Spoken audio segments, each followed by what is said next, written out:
फिर मैं कुछ बात बोल दूंगा, फिर भड़क जाएगी जनता। तो ये सब चीज नहीं, मैं हमेशा यही कहता हूँ कि आपको सबको एक दूसरे का सपोर्ट करना चाहिए। देखो, पर्टिकुलर किसी की कोई जगह नहीं है, पर्टिकुलर किसी का कोई नाम नहीं है, और हिंदुस्तान में कोई चीज़ ऐसी है नहीं जो एक पर्टिकुलर चीज़ के लिए रखी गई हो। तो मुझे नहीं लगता कि आपको इस चीज़ पे खींचना चाहिए बात, इस चीज़ को मैदान में लाना चाहिए। आप मुझे बता दीजिए कि हाँ, किसको किससे नुकसान है, कौन सा बंदा किसको नुकसान पहुंचा रहा है। मुझे तो लगता नहीं। होली, ईद, दिवाली सब आती है, हम लोग तो जाते हैं। हमारे यहाँ तो आज तक कोई वहाँ पर कोई मसला ही नहीं होता है। अब आप देख लो ना, एक साइड का रोड बिल्कुल पैक है, हमारे यहाँ कोई एतराज नहीं है। आपको अपना त्योहार मनाना, मनाइए, शौक से मनाइए, हमें कोई दिक्कत नहीं है। अरे 2 रोड पे जाने की जगह 1 पे चले जाएंगे, इसमें क्या फर्क पड़ रहा है। लेकिन वही है कि अगर आपको है तो फिर झगड़े बनाने के लिए तो फिर कमी नहीं है ना, किसी भी बात पे बन सकता है। आपको अगर बहस करनी है, आप किसी भी चीज पे बहस कर सकते हैं। आपको लड़ाई निकालनी है, आप किसी चीज, बहुत टाइम है लोगों के पास। योगी आदित्यनाथ को कैसा मुख्यमंत्री मानते हैं? मैं तो बहुत अच्छा मानता हूँ, क्योंकि जो काम हुए हैं, सबसे पहले जो मतलब जो गुंडागर्दी थी, जो क्राइम था, वो आप रेटिंग देखिए। दूसरी चीज़, स्कूल्स का आपने जो वो देखा है, मुझे तो बहुत अच्छी चीज़ लगी कि आप टीचर जाके सेल्फी खींचते हैं और फिर भेजते हैं पोर्टल पे। मुझे तो बड़ा मज़ा आता है इस चीज़ों में। तो ये चीज़ें बहुत अच्छी चीज़ें हुई हैं, और हम उम्मीद करते हैं कि आने वाले टाइम में भी और चीज़ें अच्छी हों हमारे लिए, हमारी पब्लिक के लिए। वंदे मातरम अगर कोई एहतराम नहीं करेगा तो 3 साल की सजा। आपको एतराज है वंदे मातरम गाने से, पढ़ने से? क्या फ़र्क, क्या उसमें क्या हो जाना है, मैं तो नहीं बदल जाना। अगर एक, ये तो हमारे दीन में भी है, हमारे ईमान में भी है, अगर आपकी गवर्नमेंट, आपकी सरकार किसी नियम को लागू करती है तो आपका हक है वो मानना। तो इसमें तो धर्म या जात से कोई फर्क नहीं पड़ता। वंदे मातरम हो, कोई कहता है जय हिंद कहने में दिक्कत है, किसको दिक्कत है? मुझे तो नहीं लगता होनी चाहिए। या अगर मैं आज भारत माता की जय कहता हूँ तो मेरा क्या बिगड़ जाना है, मेरी कंट्री का नाम है। मैं तो कहता हूँ इन चीजों में क्या फर्क पड़ जाना है।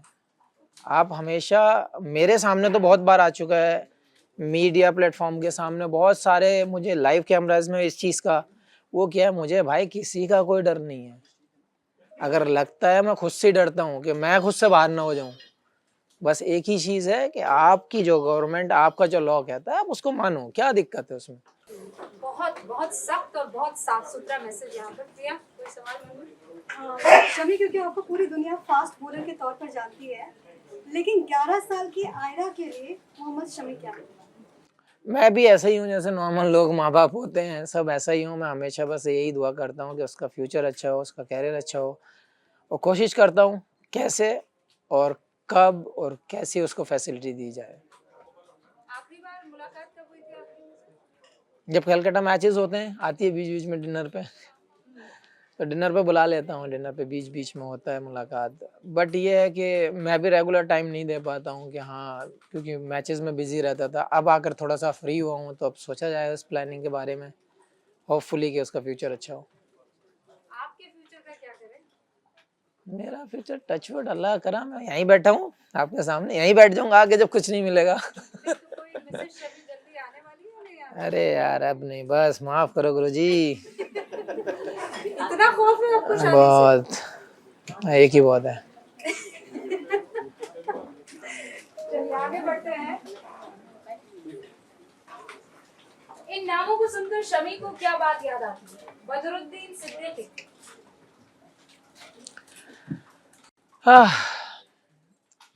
शुरू भी है, आखिर भी है, अभी तक का साथ है। ये नाम ऐसे नाम है यार, जो जैसे जैसे मैं स्टेप में आगे ले रहा था, जब जब मैं आगे बढ़ रहा था, हर कदम पे कुछ ना कुछ एक नया नाम आता है। जब आप एक जर्नी स्टार्ट करते हैं तो शुरू में कुछ लोग आपके साथ होते हैं, लेकिन जब आप जर्नी स्टार्ट कर देते हैं तो कुछ लोग कम होते चले जाते हैं। तो ये उनमें से ही एक नाम है। कोच आज तक मेरे साथ हैं, जिस क्लब को मैं खेला हूँ वो मेरे साथ हैं, जिनके अंडर खेला हूँ वो कोच मेरे साथ है। तो अभी ये तीनों नाम ऐसे नाम हैं, मुझे पूरी जर्नी याद दिला देंगे कि पहले दिन से लेके और आखिर तक किस किस स्टेप को मैंने पार किया है, कब कब मैंने किसके साथ रहा। मोहम्मद शमी की नजर में सबसे बेहतरीन कोच कौन है? शास्त्री, कुंबले, द्रविड़ या गंभीर? कंपैरिजन करना थोड़ा डिफिकल्ट है चीज़ों को। गौती भाई के अंडर में उतना खेला नहीं हूँ क्योंकि उतना मैं मैचेस नहीं खेला हूँ। राहुल भाई के साथ अच्छा टाइम स्पेंड हुआ है, अनिल भाई के साथ, लेकिन मैं अगर इन 4 में से एक चूज़ करना पड़ेगा तो मैं रवि भाई को करूँगा, क्योंकि वो फ्रीडम, वो मतलब जो एग्रेशन दिखता है ना एक प्लेयर में, कि जब फाइट करते हैं, मैच खेलने जाते हैं, तो वो उनमें बाहर से दिखता है। आज भी उनमें वो दिखता है कि नहीं, हाँ कर डालना है, ये कर डालेंगे, ऐसे एक प्लानिंग में जोश दिखता है उनके। उनका बात करने का जो तरीका है, उनका जो फ्रीडम देने का एक तरीका है कि हाँ जो भी होगा मैं देख लूँगा, आप ये प्लान हुआ है तो वो टीम के साथ है। तो वो सब चीज़ें बहुत क्लियरिटी के साथ, बहुत ओपन और सबके सामने चीज़ों का एक्सेप्ट करना, वो रवि भाई का थोड़ा सा अलग एक वे रहा है। लेकिन कोचिंग के मामले में मुझे नहीं लगता कि कोचिंग के मामले में रेटिंग दी जा सकती है, लेकिन पर्टिकुलर अगर इंसान की अगर हम बात करते हैं तो मुझे लगता है कि रवि भाई कुछ ज़्यादा ओपन करके बात करते हैं। अच्छा, वैसे अच्छे कोच की डेफिनेशन क्या है? मुझे तो समझ नहीं आई, क्योंकि इस लेवल में मुझे नहीं लगता, जब आप एक नेशनल टीम के साथ होते हैं, जब आप कंट्री को रिप्रेजेंट करते हैं, तो मुझे नहीं लगता कि वहाँ पे कुछ आपको सिखा सकता है। हाँ, ऐसी कोई कोचिंग नहीं है जो वहाँ पे आपको सिखा सकती है। वहाँ पे एक मुझे ऐसा लगता है कि आपकी जो कमियां चल रही हैं, जो आपके जो मिस पॉइंट हैं, मुझे लगता है कि वो नोटिस करने वाला इंसान चाहिए। वही एक अच्छा कोच होगा कि आप यहाँ पे ये चीज़ मिस कर रहे हैं और आपकी रियलिटी ये है। वो अगर आईना दिखा सकता है तो मुझे लगता है वो ज़्यादा बेटर कोच होगा। मेरा एक सवाल आपसे, जैसे कि आप एक ट्रैक पे चल रहे होते हैं, जैसे आप बॉलिंग, तो आप में वो ट्रैक कभी डाउन भी आता है, उस टाइम उस चीज़ से बाहर आने के लिए आप क्या सोचते हैं कि मैं क्या पिक्चर अपने दिमाग में रखते हैं कि मैं बाहर आऊँगा? सर बहुत रेयर टाइम ऐसा हुआ है कि ऐसा फील हुआ मुझे लगा नहीं कि बॉलिंग के टाइम पे मुझे कभी ज़्यादा सोचने की ज़रूरत पड़ी हो, या मुझे ऐसा लगा हो कि मेरा ग्राफ ऐसे चला गया है नीचे।